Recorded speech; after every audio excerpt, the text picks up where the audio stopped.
자, 시작해 보도록 하겠습니다. 자, 오늘 읽어볼 괴담은 세운이라는 괴담입니다. 요게 되게 유명하더라고요. 모든 괴담을 유명하다고 하는 것 같긴 한데 아무튼 요 괴담 유명합니다. 요거 한번 읽어볼게요. 괴담 세운이. 기본적으로 기후는 자연에 영향을 준다. 기후 또한 자연이지만 지상에만 국한된 것이 아니라 우주까지 비롯된 인력과 태양광 등이 좌우하는 것이 대부분이다. 이런 어려운 생각을 되뇌며 복잡하게 자신이 처한 상황을 되짚어보는 성철은 취미로 도보 여행을 하는 중이었다. 잠깐만, 요거 좀 이해를 해볼까? 그죠? 모든 것이 연결되어 있다. 이런 생각을 하고 있었네요, 주인공이. 무척이나 더웠다. 이미 소지한 생수는 동이 나버렸다. 단지 물 때문에 자신의 가방이 무거워질 것이 귀찮아서 적게 담아온 것이 실수였다. 조금만 물을 안 마시면 장대비같이 우수수 쏟아져 내리는 땀에 체내 수분은 몸에 바로 와닿을 만큼 탈수 현상을 일으켰다. 살기 위해 물을 마신다. 하지만 곧 보충된 수분은 다시 빠져나가 버린다. 여름이 점점 더워진다 싶었지만 올해 여름은 악명이 자자한 동경의 여름 마냥 살인적이었다. 더군다나 인적이 아예 없는 길인지라 흔한 편의점 하나는 고사하고 민가조차도 없다. 그나마 싸운 김밥과 김치 덕에 염분 부족은 면했지만 음식이라는 것이 먹으면 먹을수록 물도 같이 원하게 되는 탓에 음식을 먹는 일조차도 고역이었다. 그리고 생수는 동이 났기 때문에 뭔가를 마실 방도가 없었다. 목이 너무 아프다. 수분이 있는 대로 빠져나가서 목이 아예 말라버린 탓이다. 헛기침이 자꾸 나올 정도니 입술은 파르르 떨리고 다리는 제대로 들지도 못해 땅에 질질 끌며 걸어간다. 너무 덥다. 성철은 목마름도 문제였지만 자신을 끊임없이 괴롭히는 악질적인 더위에 몸부림쳤다. 조그만 나무근을 밖으로 거닐면 바로 쏟아지는 현기증과 피부에 그대로 와닿는 화끈함에 머리가 지끈지끈거리는 지경이었다. 뭔 오줌을 마셔요. 땀부터 먹어야겠죠. 그나마 자신의 갈증을 달래해주는 건 길 가다 가끔 피어있는 산딸기나 뱀딸기, 까마중 따위를 따먹는 일이었다. 그런 와중에 성철은 잠시 자리에 서서 귀를 기울인다. 쪼르르르 하는 작은 물소리가 들려오기 때문이다. 성철은 기운을 짜내어 성큼성큼 길이 아닌 풀숲을 헤쳐서 소리를 따라갔다. 그리고 그곳에는 정말 가늘게 흐르지만 맑은 약수가 흐르고 있었다. 산을 타고 내려오는 약수가 경사진 곳에서 내는 낙수 소리가 없었더라면 이 잔잔하고 적게 흐르는 약수를 찾아낼 수 없었을 것이리라. 약수 함부로 먹으면 안 되는데. 요즘 좀 오염이 많이 되어 있겠죠? 성철은 주위를 둘러보고 물속도 들여다보며 마셔도 되는 깨끗한 물인지 판별한 다음 고개를 쳐박고 물을 마시기에 이르렀다. 다소 갈증을 해소한 다음 손을 씻고 깨끗해진 손으로 물을 떠서 다시 마신다. 그리고 비어버린 생수병에 물을 담는다. 그리고 물을 마신 김에 잠시 쉬어가기로 하여 습기를 머금은 돌무더기에 몸을 뉘었다. 죽는 줄 알았네. 갈증이 해소되자 그 다음으로 나타나는 건 허기였다. 그래서 아까는 심한 목마름 때문에 먹지 못했던 김밥을 마저 그 자리에서 해치웠다. 그러고 나니 또 몰려드는 것은 근육통과 약간의 식곤증이었다. 그래서 성철은 핸드폰에 알람을 맞춰놓고 잠시 낮잠을 자기로 했다. 풀숲을 헤치고 들어온 풀과 나무 무더기의 한가운데인지라 녹음이 짙은 선선한 산바람이 땀을 식혀주고 우거진 나무들이 살인적인 태양광을 가려주고 있으니 몸은 나른해지며 기분 좋은 선선함이 잠으로 성철을 이끌었다. 그렇게 얼마나 꿀같이 달콤한 잠에 빠져있다 성철은 알람 소리를 듣고 잠에서 깨었다. 나뭇잎들 사이로 내려오는 햇빛이 많이 누그러진 것으로 보아 햇살이 쨍쨍 내리쬐는 시간대는 지나간 듯 했다. 그래도 아직은 따가울 정도의 빛이었지만 잘 곳을 찾다 보면 날은 금방 저물기에 성철은 옆에서 흐르고 있는 약수로 대충 얼굴과 머리를 씻어내고는 자리에서 일어났다. 그리고 짐을 챙기는데 성철은 아무 생각 없이 약수가 흘러내려오는 방향을 바라보았다. 뭐지? 성철은 아무 생각 없이 바라본 방향에 기와집이 있는 것을 보고 의아해했다. 집이 있는데 사람이 다니는 길이 없었다. 그것은 말이 안 되는 일이었다. 그래도 오늘 하루 묵어갈 수 있는 민가를 찾는다면 더 이상 발걸음을 애써 옮기며 걸어 다닐 필요가 없었기에 성철은 다소 가파르고 험난한 산을 타고 걸어 올라가기 시작했다. 기와집은 의외로 가까운 곳에 있었다. 왜 성철이 시내는 찾아서 왜 성철이 시냇물은 찾아서 물을 마시고도 그 바로 위에 위치한 집을 보지는 못했나 하는 의문이 자리 잡았지만 갈증 때문에 정신이 없었던 탓이다라고 가볍게 넘기며 기와집의 문을 두드렸다. 기와집의 외관은 그렇게 낡지 않았다. 숲속 한가운데 나무가 우거진 숲을 한가운데 자리 잡은 한옥인 것을 생각하면 누가 관리를 하고 있는 것인가 하는 생각이 들 정도로 외벽은 깨끗했다. 그렇게 깔끔한 외벽은 아니었고 주변 상황에 비해 깨끗하다는 말이다. 문을 두드렸지만 안에서 소리가 나진 않았다. 성철은 재차 문을 두드리며 소리를 높였다. 안에 아무도 안 계십니까? 안 계세요? 계세요? 그리고 잠시 침묵하며 안에서 들려오는 소리에 귀를 기울였다. 역시나 아무 소리도 들리진 않는다. 그러다 문득 벽 너머를 보게 되었는데 흙먼지는 적었지만 다소 낡은 기와가 여기저기 금이 간 것이 눈에 띄었고 그 너머에는 빈약하게 휘어서 솟아오른 대나무들이 눈에 들어왔다. 집안에서 대나무를 기른다는 이야기는 들어본 일이 없었다. 성철이 알고 있는 가벼운 지식으로는 대나무는 음기가 강하고 기의 흐름을 끊어놓는다 하여 집안에서 기르지 못하게 하는 나무라고 알고 있었다. 의아한 생각을 가질 무렵 끼익하는 낡은 경첩의 비명소리와 함께 성철이 두들긴 문이 조금 움직이며 손님을 맞았다. 푸바오는 없겠죠, 이때? 성철은 그 소리에 깜짝 놀라 대나무를 바라보던 자신의 시선을 문을 향해 돌렸는데 문만 살짝 열렸을 뿐 문을 연 사람은 아무도 없었다. 뭐요? 원래부터 열려 있었나 싶어 성철은 조심스레 집 안으로 발걸음을 떼며 말했다. 일단 들어가겠습니다. 집 안에 아무도 없는 것 같아 들을 사람도 없을 것이라는 생각이 지배적이었지만 성철은 예의상 운을 뗀다. 내부의 모습은 한눈에 집의 내부가 훤히 보이는 여느 집들과는 달리 양옆에는 대나무들이 서 있고 눈앞에는 한옥 건물의 붉은 외관의 일부만 눈에 들어올 뿐 전체적인 모습을 볼 수 없었다. 다른 곳을 보려면 건물을 삥 돌아서 양옆으로 나 있는 길을 통해 이동해야 할 듯 보였는데 집은 다소 그늘이 짙고 따가운 햇살이 느껴지지 않을 만큼 서늘한 느낌을 주었다. 성철은 바로 건물 안으로 들어서기보다 외관을 더 살피기를 택했다. 건물 옆에 난 좁은 길을 따라 삥 돌아서 건물 뒤로 걸어가는 성철은 뒷마당에 사당 비슷한 작은 건물이 두 채가 더 있는 것을 보았다. 그리고 사당 뒤편에는 어둡고 습한 기운이 무럭무럭 몰려오는 우거지고 어두운 숲이 자리 잡고 있었다. 사당이 있으면 괜히 무섭죠, 일단. 뭘 모시는지 모르니까.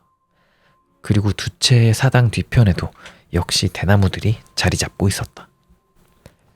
성철은 더 볼 것 없겠다 싶어 다시 정문으로 돌아가 건물 입구에 문을 두들겼다.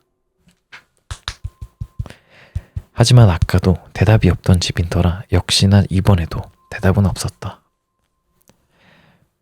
저는 이런 집 있으면 거기서 한번 자보고 싶긴 해요. 폐가 흉가는 아닌데 폐가 느낌인데 이런 데서 자면 돈도 안 들고 재밌을 것 같은 느낌이 있는데. 계속 읽어볼게요. 성철은 혹시나 문이 안 열리면 어쩌나 싶어서 문이 잠겼는지 시험해보기 위해 낡은 목재 현관을 옆으로 제꼈다. 문은 너무나 쉽게 그리고 낡은 경첩에 소름 끼치는 소리를 내며 열리고 건물의 내부를 보여주었다. 끼익. 먼지가 그득히 쌓인 목재 바닥이 드러나며 창을 통해 내리쬐는 햇살이 전혀 따뜻한 느낌을 주지 못할 정도로 어두운 내부가 드러났다. 퀴퀴한 먼지내와 곰팡내가 코를 저릿하게 자극하고 그와 동시에 건물의 외부와는 이질적인 그 분위기의 성철은 그냥 이곳을 나가서 다른 인가를 찾을까를 진중하게 고민해야만 했다. 솔직히 말하면 무서웠다. 건물 내부를 보자 왜 아무도 성철의 부름에 대답을 하지 않았나를 깨닫게 된 것이다. 이곳은 원래부터 버려진 집인 탓이다. 그러나 성철은 다시 밖으로 나갔을 때 민가를 찾지 못하면 지붕도 없이 숲속에서 밤이슬 맞으며 지새야 한다는 것을 인지하고 나니 발걸음이 쉽게 떨어지지 않는 것이었다. 요번 글 필력이 좋은데요? 술술 읽힌다. 예. 설마 어떻게 되기야 하겠어? 설마 죽겠어? 눈 딱 감고 날이 저물면 무섭다는 생각이 들기 전에 먼저 자버리고 날이 밝는 대로 바로 일어나 나가버리면 그만이다. 머릿속으로 최대한 합리적인 결과와 계획을 이끌어낸 성철은 밤의 숲속에서 노숙하기보다 건물 안에서 보내기를 택했다. 그리고 숲속보다는 실내에서 불 켜고 자는 것이 더욱 덜 무섭고 안전하며 당연히 노숙보다는 안락할 것이라는 것을 위안 삼아 결심을 굳게 다졌다. 그렇죠? 그렇겠죠? 그리고 얼마 뒤 간단한 육포와 말린 과일로 배를 채운 성철은 자신의 선택이 탁월했음을 새삼 감탄까지 하며 마음을 놓기에 이르렀다. 그죠? 행복하겠죠? 이런 상황이면. 날은 너무나 빨리 저물었고 도시였다면 이제 막 저녁을 뭘로 먹을까를 고민하며 퇴근을 준비하고 있었을 시간이지만 지금은 바로 수면에 들어야 할 시간이 되었던 것이다. 풀벌레 소리가 요란하게 귓가를 홀리고 밤바람이 서로 몸을 부대끼며 사각거리는 수많은 나뭇잎들까지 현재 이곳이 어디인지를 확실히 인식시켜 주었다. 기분 좋을 것 같은데? 약간 1박 2일 느낌? 하지만 이 건물의 외관에 압도당한 탓에 그 소리들은 전혀 낭만을 불러일으키지 못했고 새삼 뭔가 나타난 것인가 싶어 깜짝깜짝 놀래게 만들지는 않으면 다행인 것이다. 건물의 중앙에 위치해 있는 널찍한 크기의 방에 자리를 잡았는데 바닥에 먼지가 하도 많은 탓에 바닥을 대충 쓸고 텐트를 쳐 잠을 자야 했다. 현관에 위치한 방은 창문이 제대로 바람을 막아주지 못하는 탓에 더욱 낡았고 춥기까지 했다. 그리고 맨 안쪽 방에는 알 수 없는 부적들과 처음 보는 제기가 을씨년스럽게 올려져 있는 걸상이 마음에 들지 않았기에 아무것도 없고 넓기까지 한 정중앙의 방을 택한 것이다. 젠장, 잠이 안 와. 나지막히 한마디를 읊조리는 성철은 현재 잠이 오질 않아 골머리를 썩히는 중이었다. 썩어도 푹 썩는 것이 분위기가 점점 불안감을 조성해서 빨리 잠은 자야겠는데 계획한 것과 반대로 잠이 오질 않는 이유는 낮에 낮잠을 푹 자버렸기 때문일 것이다. 포만감이 좀 들면 잠이 잘 오려나? 성철은 결국 내일 아침 식사로 남겨두었던 육포와 말린 과일을 모조리 먹어버리고 아껴두었던 땅콩에 감자칩까지 먹어버렸다. 그러다 보니 입이 너무 짜고 갈증이나 낮에 담아두었던 물을 거의 대부분 마셔버렸다. 그러고 나니 소변이 몹시 보고 싶어지는 것은 본인까지 예상을 했을 정도로 당연한 일이었다. 하지만 이런 어둡기 짝이 없는 곳에서 볼일을 보러 나가고 싶지는 않았다. 여기 정말 사람 살았던 곳 맞나? 이 건물에는 부엌은커녕 몸을 씻을 만한 세면장이나 화장실도 없었다. 방 안은 장롱이나 이불 한 채, 장식품이나 가전제품 하나 없었고 아예 수도나 전기 따위는 들어오지도 않는 곳이었다. 야외 화장실인가 싶어 아직 날이 밝았을 때 찾아보았지만 이 집안 어느 곳에도 화장실 따위는 존재하지 않았다. 왜지? 좀 요강을 쓰는 좀 올드한 데인가? 이것도 이상해요. 그냥 사람이 안 사는 데인가 봐요. 세면장이랑 화장실도 없는 거면. 결국 볼일을 보려면 알아서 봐야 한다. 개 무섭겠다. 하지만 어떤 건물인지도 모르는데 건물 안에서 아무렇게나 볼일을 보기는 껄끄러웠기에 결국 랜턴을 들고 건물 밖으로 나가서 볼일을 보기로 했다.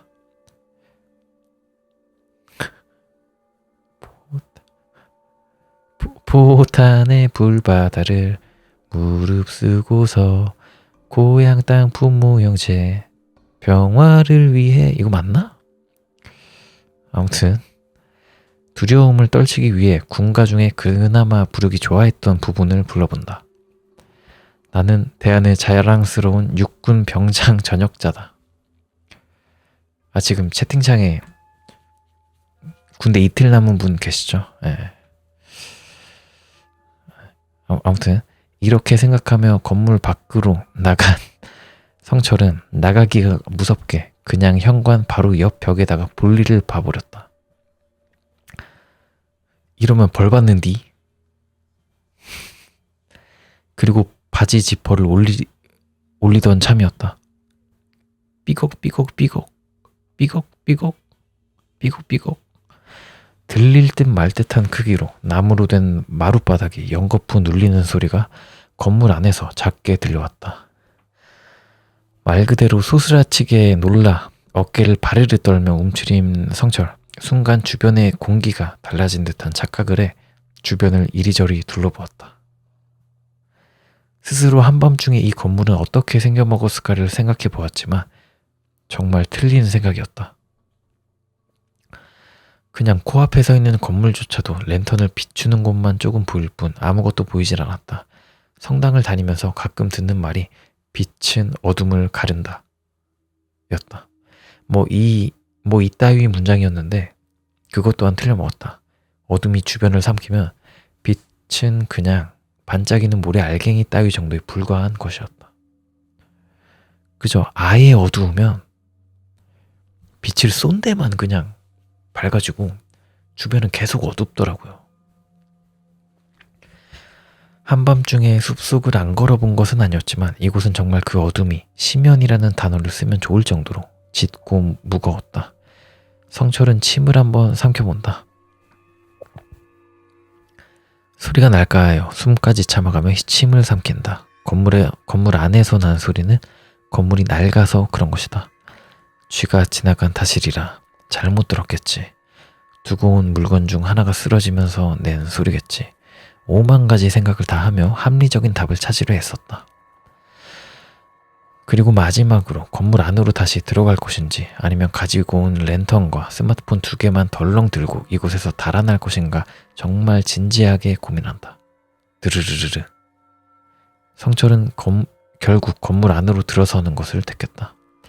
아직은 군대에서 선임이 온갖 무서운 군대 괴담으로 간담을 서늘하게 한 뒤 서게 했던 사냥꽃 보초를 회상하며 버틸 수 있을 것 같았다. 그래, 그때는 정말 바지에 지를 뻔했지. 아니, 조금 지렸던가? 이런 시덥잖은 생각을 하며 문을 조심스레 열어 제끼고 실내에 다시 들어선 성철. 그 자리에서 발을 뗄 수가 없었다. 건물을 나설 때 성철은 방 안으로 쉽게 들어갈 수 있게끔 캠핑용 랜턴을 방 안에 켜두고 나섰었다. 그런데 현재 건물의 내부는 성철이 들고 있는 랜턴 외에는 아무런 빛이 없었다. 성철은 황급히 랜턴을 바닥으로 향했다. 혹시 누군가 들어와서 방 안에 랜턴을 끈 것이라면 먼저 들켜서 좋을 것이 전혀 없는 것이었다. 상대가 어떤 사람인지 전혀 모를 일인 까닭에 조심히 상대가 누구인지를 파악하는 것이 먼저이고, 그렇다면 자신이 들고 있는 불빛이 상대의 눈에 띄지 않는 것이 좋기 때문이다.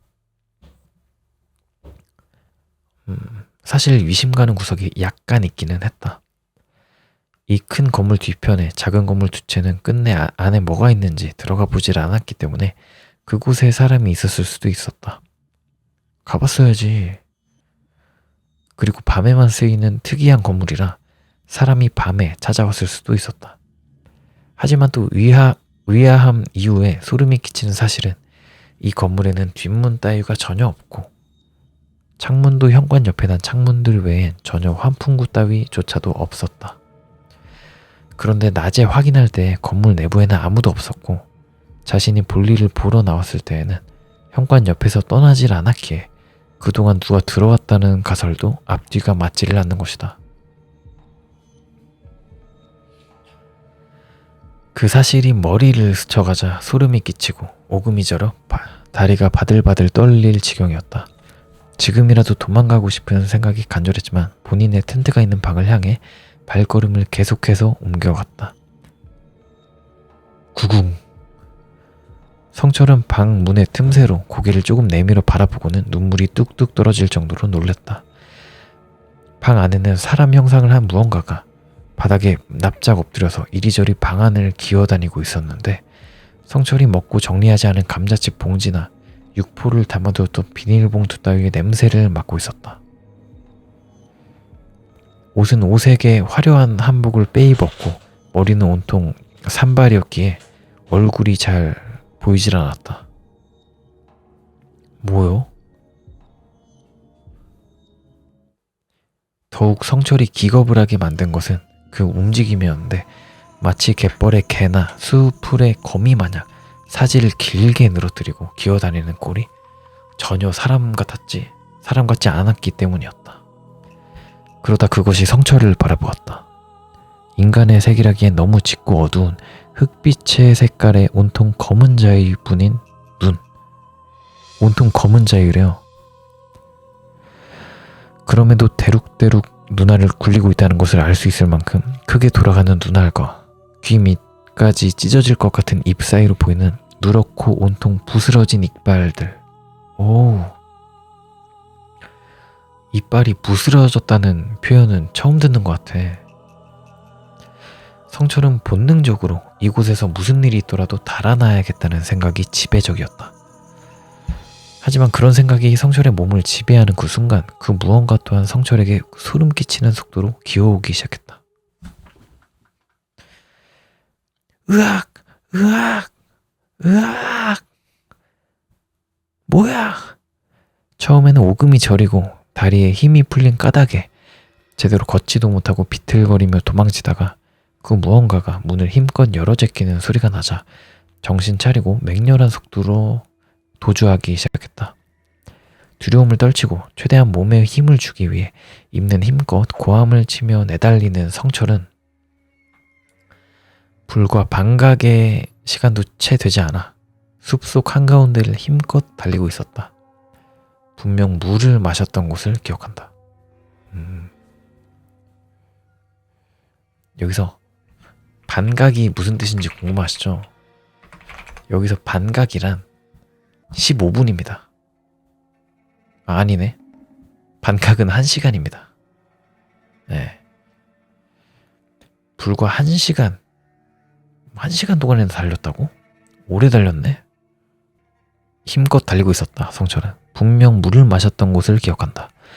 그곳을 기점으로 방향을 잡아 조금만 나아가면 그가 걷던 인도가 나올 것이고 그 길을 따라 달리다 보면 언젠가는 인가가 나올 것임을 의심치 않았다.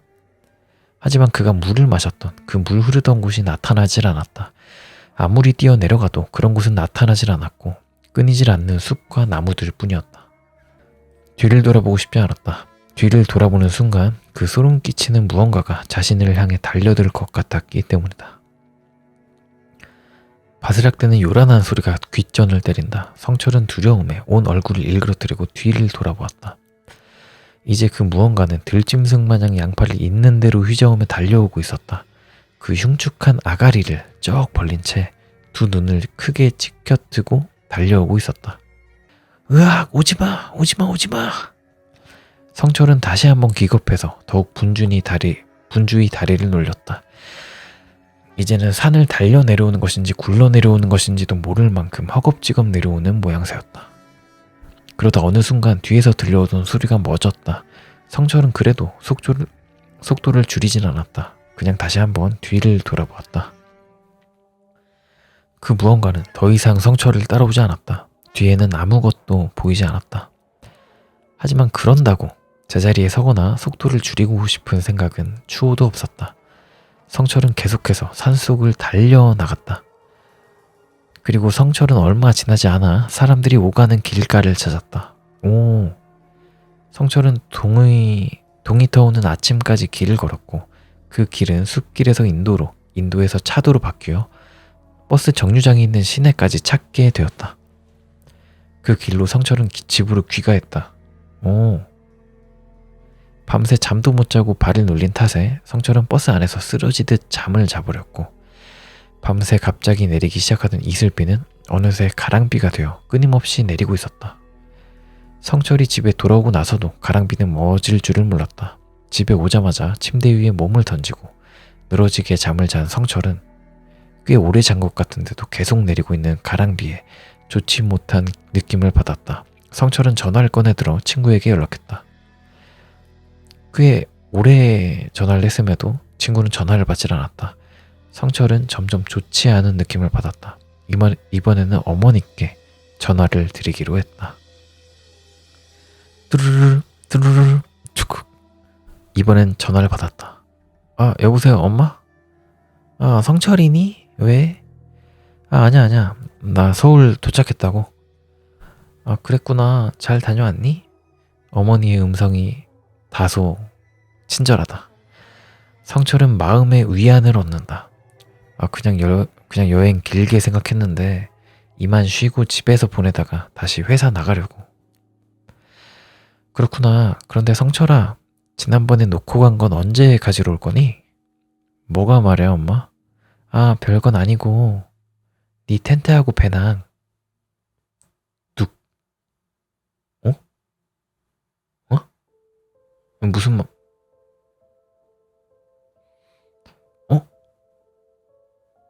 뭐야? 두고 온 건가? 텐트하고 배낭을? 아까 그 무서운 집에? 성철은 숨이 턱 막히는 듯한 느낌을 받았다. 무섭고 소름 돋는 느낌에 자신이 어디다 전화를 걸었는지 다시 확인했다. 어머니의 전화가 확실했다. 그래서 다시 걸어보기로 했다. 어허. 뚜루루 뚜루루. 안 받는다. 통화 연결음이 길어질수록 성철은 수렁 속에 몸이 잠기듯 불안감에 휩싸였다. 전화를 끊고 집 밖으로 뛰쳐나갔다. 거리에는 아무도 없었다. 어제 서울로 올라갈 때까지만 해도 사람들이 있었다. 사람들이 있었나? 분명 버스를 타고 왔는데 운전기사가 어떤 사람이었는지, 같이 탄 승객이 어떤 사람들이 있었는지 아무것도 기억이 나질 않는다. 집에 오는 동안 누군가 마주치긴 했었나? 어딜 거쳐서 왔지? 언제 도착했지? 나 집에 오긴 했었나? 생각이 거기까지 미치자 성철은 주변을 다시 둘러보았다. 주변은 아무것도 보이지 않는 칠흑 같은 암흑과 적막함 뿐인 한옥집의 안. 뭐야?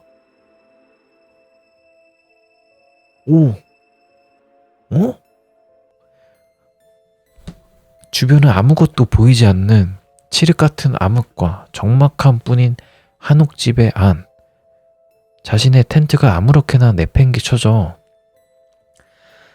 가장자리에 뒹굴고 있던 방 안이었다. 사지를 전혀 움직이지 못하고 머리가 쭈뼛이는 소름과 마주하고 있던 성철의 등 뒤에서 누군가의 목소리가 들렸다. 꺽꺽꺽꺽꺽꺽꺽꺽꺽꺽꺽꺽꺽. 성철은 짐승 같은 비명을 지르며 뒤를 돌아보고 다시 한번 밖으로 뛰쳐나가는데 성철의 등 뒤에는 그때 따돌린 줄 알았던 그 괴물이 고개를 연신 빙글빙글 돌려대며 서 있었다. 고개가 계속 돌아가면서 혓바닥은 모가지 아래까지 늘어지고 몸은 좌우로 심하게 흔들리고 있었다. 성철은 건물 밖으로 나서서 대문을 열기 위해 안간힘을 썼다. 대문이 전혀 열리지 않는 까닭에 더듬듯이 문짝을 들여다보니 여기저기 못질이 되어 문을 열 수가 없었다. 이런 미친. 성철은 그 무엇인가가 자신을 따라 나오기 전에 숨기 위해 건물의 뒤편으로 향했다. 와, 미친. 그럼 아까 그 다 꿈이었던 거네. 그죠? 꿈으로 집에 가고 버스에 타고 비가 추적추적 내리고 있는 와중에 작은 사당 두 채가 성철의 눈에 들어왔다. 사당의 뒤편에 어둡고 음침하기 짝이 없는 삼림이 그를 삼킬 듯 했지만 자신을 따라오는 그 괴물이 더욱 두려운 것은 말할 것도 없었기에 사당 중 아무 곳이나 골라잡아 들어가 몸을 숨겼다. 사당 내부는 조금 큰 나무 불상이 모셔져 있는 단상과 언제 받쳐졌는지 모를 제기 위에 말라비틀어진 과일 쪼가리들이 있었고 불상의 뒤편에는 괴악하게 생긴 나한들이 전방을 노려보고 있었다. 나한이 뭔지 보여드릴게요. 이런 상을 얘기한답니다. 나한도 부처님인 거네. 무섭게 생겼대. 약간 침착맨 머리 밀었을 때 느낌인데요. 그런 느낌인데? 침숭이 시절인데? 아무튼 계속 읽어볼게요. 아무튼 불상의 뒤편에는 괴악하게 생긴 나한들이 힘껏 전방을 노려보고 있었다. 성철은 급히 불상의 아래로 몸을 숨겼다. 얼마나 시간이 지났을까? 문 밖에서 다소 이질적인 소리가 들려왔다. 덜그럭 덜그럭 덜그럭 덜그럭 덜그럭 덜그럭 덜그럭.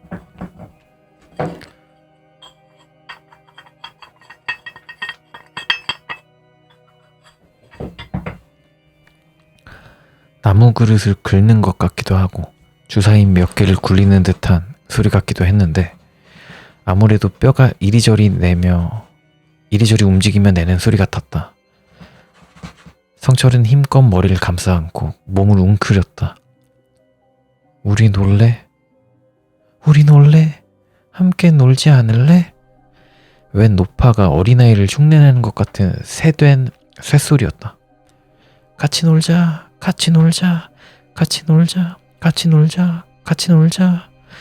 말이 거듭될수록 덜그럭거리는 소리도 심해진다. 더 이상 풀벌레 소리 따위는 들려오지 않는다. 귀를 틀어막고 있어도 들려오는 이 소름 끼치는 소리들은 정말 이러다 미쳐버리는 것이 편할 것 같다는 생각마저 들게 해주었다. 덜컹! 성철이 숨은 사당의 문이 한 차례 흔들렸다. 덜컹덜컹.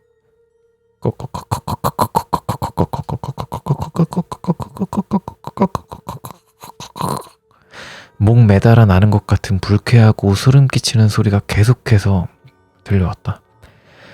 덜그럭거리는 소리는 이젠 우드득거리는 격한 소리로 바뀌었고 문을 잡아 뜯을 것 같이 그 무언가는 세차게 문을 두드렸다.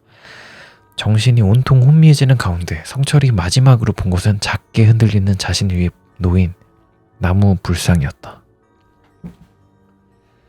정신을 잃은 성철이 깨어난 것은 꽤 시간이 지난 뒤였다. 오, 뭐야? 그가 깨어난 곳은 정신을 잃은 그 끔찍한 집의 사당 바닥 따위가 아니라 전기도 들어오는 일반 가정집의 이불 위였고 성철은 금세 안도하여 펑펑 울음을 터뜨렸다. 엄마. 그러게 사내 자식이 질질 짤 짓을 왜 하고 앉았어?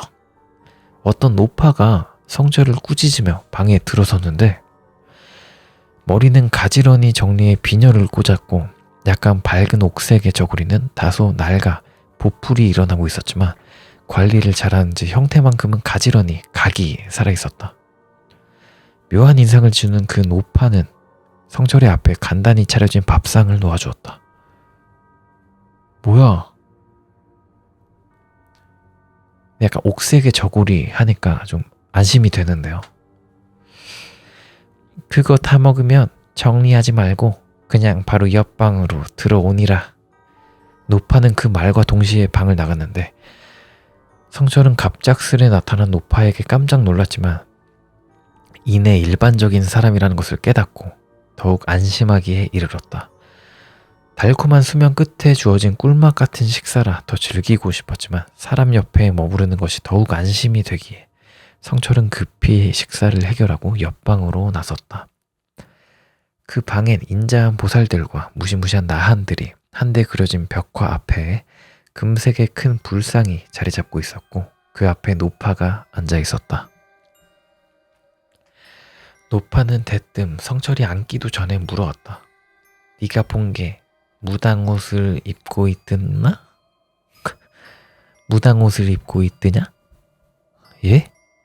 무당 옷을 입고 있었느냐고 네가 본 것이. 성철은 기억하기도 싫은 그 끔찍한 순간들을 천천히 더듬어 자기가 보았던 것을 설명했다. 옷의 종류를 몰랐기에 본 것 그대로 설명했고 생김새나 움직임 또는 그것이 내던 소리까지 설명했다. 그리고 그 이야기를 듣는 노파의 얼굴은 점점 일그러졌다. 그렇게 허락도 없이 남의 집에는 왜 들어가 이놈아? 아니 아무리 불러도 아무도 대답이 없더란 말입니다. 그리고 당장 날이 저물어 노숙할 판이기도 했고요. 이 망할 놈아. 그 집은 사람 살라고 지어놓은 집이 아니란 말이오. 노파는 등 뒤에서 낡은 책 하나를 꺼내어 성철의 앞에 놓았다. 작은 나무 문패로 표시해둔 부분을 펼쳤는데 그곳엔 항아리 하나와 잘려나간 사람의 손목이 같이 그려진 기분 나쁜 붓 그림이 그려져 있었다. 옛날에는 말이다. 되먹지 못한 무당들이 종종 말 잘 듣는 귀신을 만들기 위해서 어린아이들을 납치하기도 했어. 그리고 그 납치한 아이들을 항아리에 넣고 있는 대로 굶겨 아사 직전까지 몰아넣은 뒤에 눈앞에 맛있는 음식을 놓아주는 거야. 와, 너무해. 그럼 이제 막 죽을 판인 아이가 온 힘을 다해 음식을 향해 손을 뻗는데 그때 그 아이의 손목을 잘라 따로 보관하고 아이는 항아리 속에 죽여서 묵히는 게야. 그러면 태어나는 것이 세탄이라는 것이다. 세탄이. 한숨을 푹 쉰 노파는 유기주전자에서 차를 따라 성철의 앞에도 놓아주고 자신도 한 모금 마셔 목을 죽였다. 차 속의 모과향 내가 코를 기분 좋게 간질렀다. 초선 목소리 아닙니다. 네. 그리고 그 세탄이가 점점 원한이 자라서 나중에 그 본질을 잃게 된 것이 세운이라는 놈이다. 네가 본 놈이 세운이라는 놈이지. 아, 그 아이가 점점 원한이 자라는 거구나. 손목이 잘린 그 아이가. 노파는 펼쳐뒀던 책을 다시 가져가 정리하며 말을 이었다. 세운이는 지역마다 전해지는 모양이 달라. 당연하지. 사람도 100이면 100 다른데 귀신이라고 뭐가 다르겠냔 말이야. 어떤 원한을 먹고 자랐는지 어떤 생각으로 지냈는지에 따라 그 모습은 다 달라. 그런데 넌 잘못 걸렸어. 이건 악귀야, 악귀. 그리고 책 사이에 끼워두었던 나무 문패를 성철에게 던져준 노파는 자리에 일어서서 방 한켠에 가지런히 개켜놓은 무당 옷을 입으며 성철을 떠밀었다. 조금이라도 늦기 전에 움직여야 한다. 빨리 나갈 채비를 해라. 네 짐은 내가 다 정리해두었으니 챙겨서 가지고 나와. 네 신상을 정리하고 세운이를 달래지 않으면 안 된다. 노파는 자신이 아는 무당 2명을 더 불러 이동했다. 젊은 여자와 나이가 지긋한 남자가 찾아왔는데 이들 중 남자 무당이 끌고 온 승합차에 모두가 몸을 싣고 움직이는 것이다. 걱정되더라도 최대한 정신을 맑게 하고 밝은 생각만 해. 그게 실질적으로 조금이라도 도움이 되거든. 네 몸을 양기로 채우는 일이니까 말이다. 사람 좋은 미소를 지으며 격려해주고 충고해주는 남자 무당의 눈은 전혀 웃고 있지 않았다. 젊은 여자 무당은 아무 말도 하지 않고 계속해서 무언가를 중얼거리고 있었으며 노파는 성철의 손을 잡고는 놓지 않았다. 이윽고 승합차는 성철에게 낯이 익은 숲길에서 정차했고 조금 산길을 걸어 올라가다 보니 보기만 해도 소름 끼치는 한옥이 모습을 드러냈다.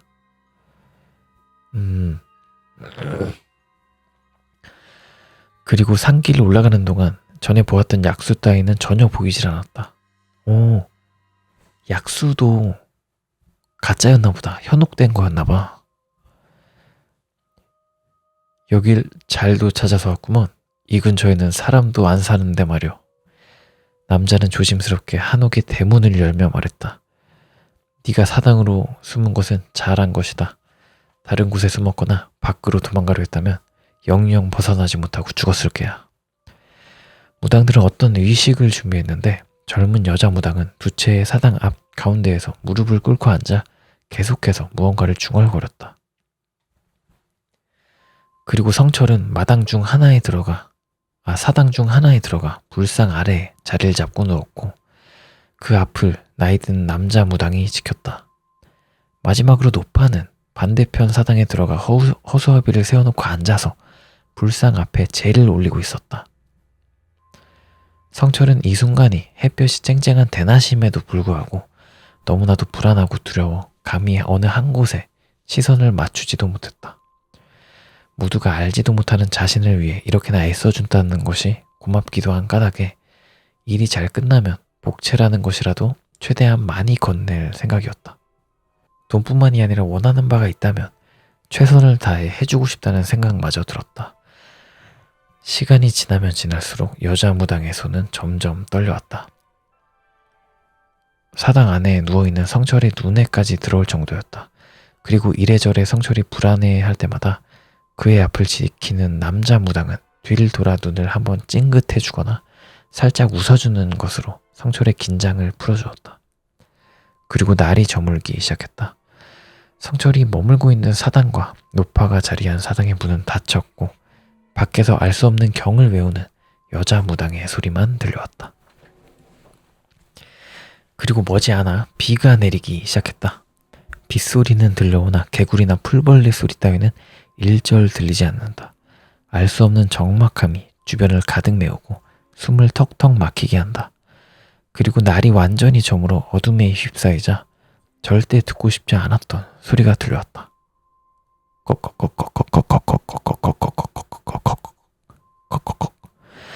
계속해서 경을 외우던 여자 무당의 목소리가 한껏 떨려오기 시작한 것이 그때부터였다.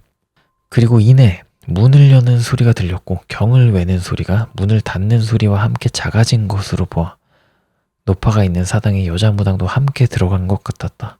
그리고 소름 끼치는 그 소리는 전날과는 궤를 달리했다. 꼭꼭 끄어꼭 꼭꼭꼭꼭꼭꼭꼭꼭꼭 꼭꼭 발작적인 그 괴물의 비명과 더불어 빗소리 또한 점점 요란해져갔다. 절대로 소리를 내면 안 된다는 말에 성철은 입을 틀어막고 있는 대로 새어나오는 비명을 삼키고 버텼다. 눈물이 마구 쏟아져서 끄끄하는 소리가 숨소리에 섞여 나올 것 같을 때 애는 아예 숨을 참아버렸다. 이를 악물고 참으려고 애썼지만 저 무섭고 혐오스러운 괴물이 자기 자신을 찾는다는 두려움에 몸은 사시나무 떨듯 떨려왔다. 남자 무당도 긴장이 안 되는 것은 아니었는지 연신 고개를 들었다가 숙였다가 하는 모양새가 꼭 좌불안석이라는 것을 보여주는 듯 했다. 그리고 이내 소리가 멎었다. 갔나? 성철은 잠시 희망을 손에 쥐어보았다. 놓고 싶지 않았다. 이대로 괴물이 자기 자신을 포기했으면 했다. 안성철 씨 계십니까? 신고받고 왔습니다. 안성철 씨? 낭랑한 남성의 목소리가 들려왔다. 신사화가 내는, 구두가 내는 뚜벅이는 소리와 함께 경찰의 무전기 소리도 함께 들려왔다. 에? 뭐야? 갑자기? 성철은 갑작스러운 경찰의 등장에 혼란스러워지기 시작했다. 안성철 씨, 그 사람들은 위험합니다. 위험한 사람들이에요. 계시다면 응답해 주세요. 괴물이 일반 사람의 목소리를 흉내내는 것인지 진짜 경찰이 신고를 받고 온 것인지 도무지 구별이 안 가기 시작했다. 무전기 소리와 구두 소리 그리고 간간히 들려오는 다른 경찰들 몇의 목소리까지 멀리서 들려오는 까닭에 정말 경찰 병력들이 이 집에 수색을 온 것인가 하는 생각이 들었다. 만약 저 말이 사실이라면 나와 같이 있는 이 사람들은 뭐지? 하지만 이내 목소리가 잦아들었다. 적막함이 주변을 다시 메우기 시작했다. 진짜 경찰이었다면 대체 누구의 신고를 받고 왔단 말인가? 정말 그쵸? 경찰일 리가 없는 일일 터였다. 하지만 짙은 공포가 판단력마저 흐리게 만드는 중이었다. 그러다 정막을 깬 것은 노파의 음성이었다. 네 이놈! 감히 어디라고 사람 앞에 모습을 드러내? 썩 사라지지 못하냐? 소리를 듣자 하니 노파가 문을 열어 제끼고 호통을 치는 모양이었다.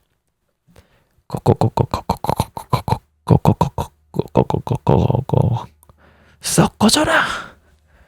그리고 노파의 일갈과 함께 주변은 씻은 듯이 조용해졌다. 빗소리 또한 멎었으며 더 이상 그 소림 끼치는 소리는 들려오지 않았다. 잠시 뒤 누군가 문 앞에 걸어와 문을 살짝 두들기고 말했다. 노파의 음성이었다. 이제 됐다. 나와라. 다 끝났으니까 앞으로 아무데나 싸돌아댕기고 그러지 말거라. 욕봤다. 그 한마디에 모든 감정이 풀어지며 또다시 감정이 북받쳐 오르기 시작했다. 너무 착한데요, 노파님이. 너무 감사하다. 갑자기 소름. 아닌 거 아냐? 성철은 기쁜 마음에 자리에서 일어났다. 정말 집에 가도 흡! 남자 무당이 불상 아래에서 기어 나오며 말하는 성철의 입을 수스라치게 놀라며 틀어막았다. 불안한 적막감이 감돌았다. 덜컹덜컹덜컹 덜컹덜컹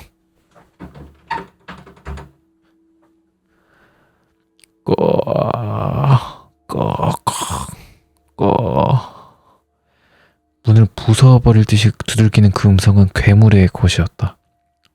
속았다. 성철은 기겁하며 불상 아래로 기어들어가 있는 대로 몸을 떨기 시작했다. 그때 노파의 목소리가 들려왔다. 뭐야? 네가 찾는 게 이놈이냐?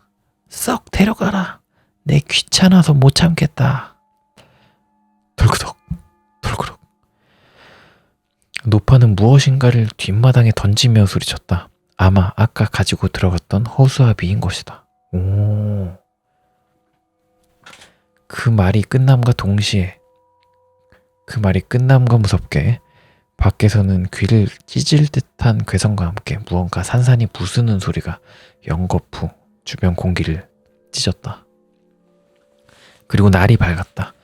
남자 무당이 직접 문을 열어주어 문 밖을 나선 성철의 눈에 가장 먼저 띈 것은 갈기갈기 찢겨져 나간 허수아비였고 수척한 얼굴의 노파였다. 노파는 성철에게 다시는 모르는 곳에 함부로 발걸음하지 말고 특히 이 근처는 얼씬도 하지 말라고 신신당부를 했다. 그리고 성철을 집으로 보냈다. 집으로 돌아온 성철은 제일 먼저 어머니께 안부 전화를 했다. 진짜 어머니임을 확인한 성철은 울고 불고 수화기를 붙잡고 늘어졌으며 전화를 받지 않던 친구들에게도 전화를 일일이 걸었다. 그리고 쉬고 싶은 대로 쉬고 먹고 싶은 것은 다 먹었다. 그리고 불안한 마음을 떨치기 위해 애완견도 사서 기르기 시작했다. 종교를 믿었으며 집에는 십자가를 방마다 걸어놓았다. 그렇게 성철은 약간의 후유증을 남기고 평범한 일상생활로 돌아왔다. 그리고 몇 개월이 지났다. 뚜루루루 척. 한창 회사에서 문서 작업 중이던 성철의 스마트폰이 빛을 내며 전화가 온 것을 알렸다. 스마트폰이구나. 누가 업무 중에 벨소리를 그렇게 크게 키워놓나? 예, 죄송합니다. 성철은 급히 전화를 받으며 자신을 지적한 상사에게 사과를 건넸다. 네, 여보세요? 야, 이놈아, 정신 차려. 당장 거기서 빠져나와. 네?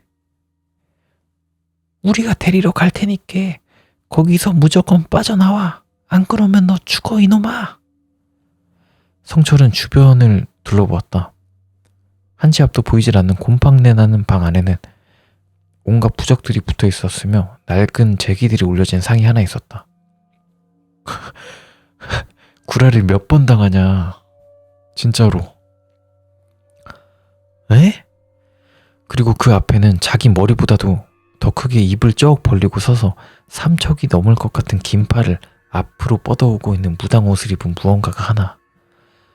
찢어질 것 같이 크게 치켜든 검은 눈알에는 울부짖는 성철의 모습이 비치고 있었다. 아니 잠깐만, 회사였잖아. 아니, 끝입니다. 여기까지가 무서운데요? 인셉션이네. 그러니까 계속 현혹을 당하는 거였네요. 그러면 언제 나와? 언제 빠져나와 그러면? 아무튼 재밌었습니다. 이게 그냥 보통의 좀 괴담 느낌이 아니라 뭐 성철의 모습, 성철은 뭐 울부짖었다, 뭐 요런 식의 소설 같은 느낌이잖아요. 그러니까 소설이잖아요. 실화라기보다는 소설인데, 그리고 제가 또 세운이라는 귀신이 실제로 있는 걸로 알고 있거든요. 세운이가 어떤 귀신이냐, 바로 이제 요거를 한번 같이 읽어볼까요? 세운이에 대해서. 세운이는 원래 무당이 사역하는 귀신이 영적 능력을 쌓아 진화된 악귀로 작게나마 날씨도 변화시킬 정도로 능력이 세고 통제 불능이라 자신을 부린 무당을 죽이고 사람들을 괴롭힌다고 합니다. 하지만 그 외에 원한이 너무 강한 경우에도 세운이가 될 수 있습니다. 그러니까 아까 그 사당은 원래 그 세운이 거가 아니라 원래 사당을 사용하던 무당을 세운이가 죽인 다음에 세운이가 먹어버린 그런 집인 건가? 세운이 이제 엄청 옛날부터 있었던 귀신이고, 세운이는 자아도 분명한 데다 원하는 곳은 어디로든 갈 수 있기에 그냥 두면 사람들에게 피해를 주는 것은 불보듯 뻔한 일이다. 아까 사당을 가지도 않았는데도 그 약수터를 막 만들어냈잖아요. 그런 게 좀 여기서 나온 것 같아요. 그냥 두면 막 그렇게 사람을 현혹시키나 봐. 그렇게 여러 고승들과 무당들이 나서서 진을 쳐야지만이 세운이를 봉인할 수가 있다.